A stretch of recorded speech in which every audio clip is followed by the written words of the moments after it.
Jack started as a hot rodder way back when. To look at it today and the conglomerate that he is, it's hard to believe, but he did that, and he got into doing aftermarket parts and then old vehicles. But there's such a dimension to him that's so important to all of us. I mean, he got into all fuel technology and into electronics and aviation. I mean, all these things that Jack is doing now, but as a result of being a hot rodder early on in his life. He's still a hot rodder. We had dinner last night, we're talking war stories on the drag strip and so on like that. But it's just a great honor to be a part of this and be able to give him the award this year. And what we're going to do now is look at a video that shows you a little bit about Jack's life.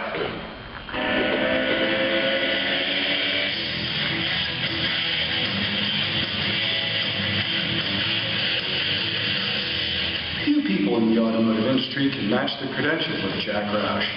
To some, he's a hot rod guy. To others, he's a racing guy. And to many, he's an automotive engineering genius. But to everyone, Jack Roush is a leader in the industry. Jack grew up in Manchester, Ohio, a small town with small town values. It was here that his inquisitive mind first started wondering how mechanical things worked and how he could make them better. He would often take things apart and put them back together again.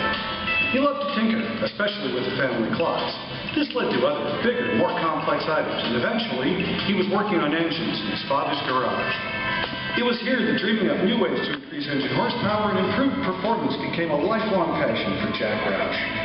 Always analytical by nature, Jack attended Brea College and received a mathematics degree with a minor in physics.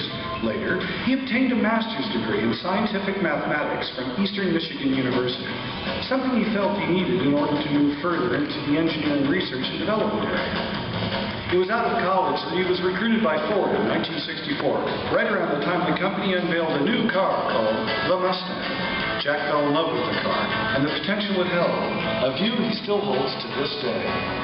While working for Ford, Jack further fueled his automotive passion. He loved to get power out of engines.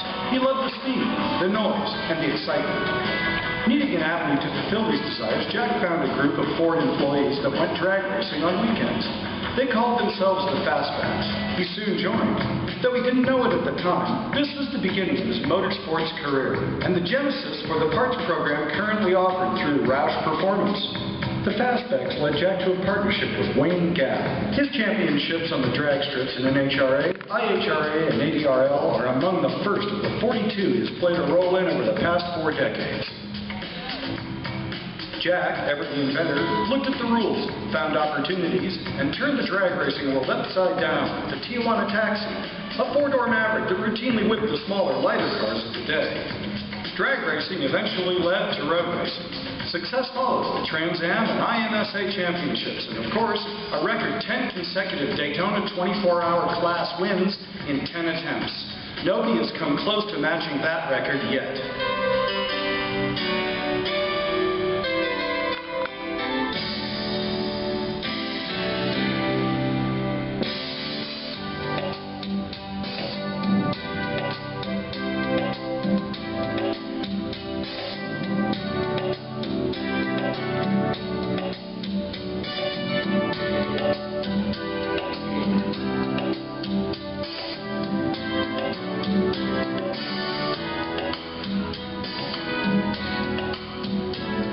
Road racing success led to NASCAR in 1988, a southern sport that was on the verge of gaining national popularity. Though he didn't win with driver Mark Martin in that first year, Jack has visited victory lane more than 100 times since, including the 2009 Daytona 500.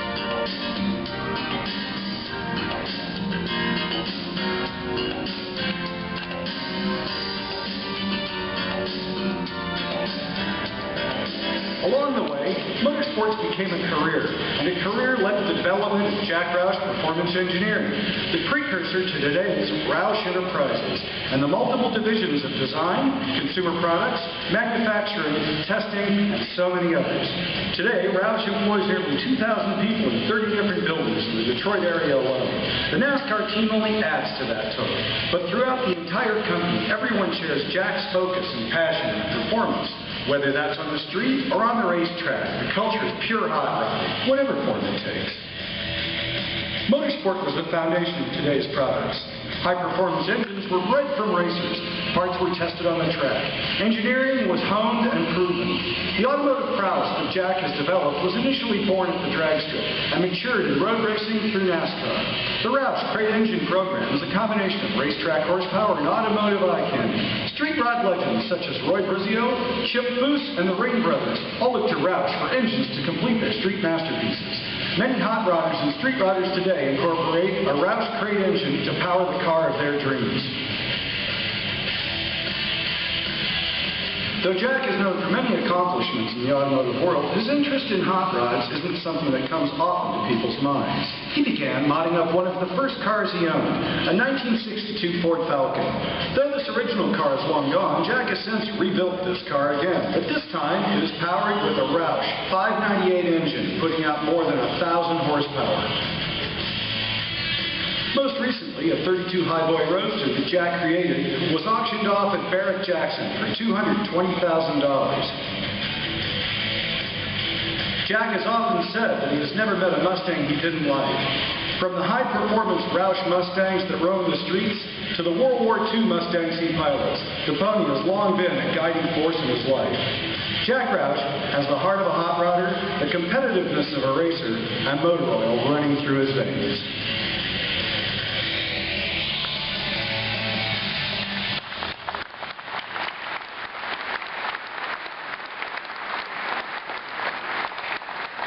That's just the tip of the iceberg. We're going to hear a lot more about Jack.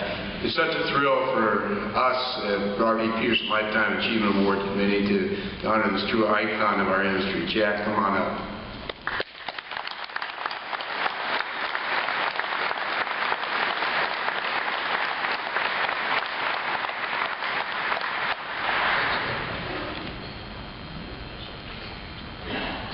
You know, I've never felt more humbled than I am to be in front of you guys today.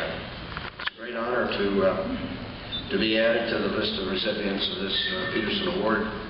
I look around the room and I think about all the lives that are affected by hot rodding today, and all the things that have come, the good things that come to our economy through the things that have been done through hot rodding. Anyway, thanks to Dick and to Ty and to Travis, and of course to my good friend here, Terry McGuire. I appreciate being with you today, and I hope that you'll find what we do together entertaining. Jack, it's so fun to talk to you. This is one of the great storytellers of all time. We're going to have a lot of fun this morning. How many of you here, when you were a kid, built a go-kart with a lawnmower engine?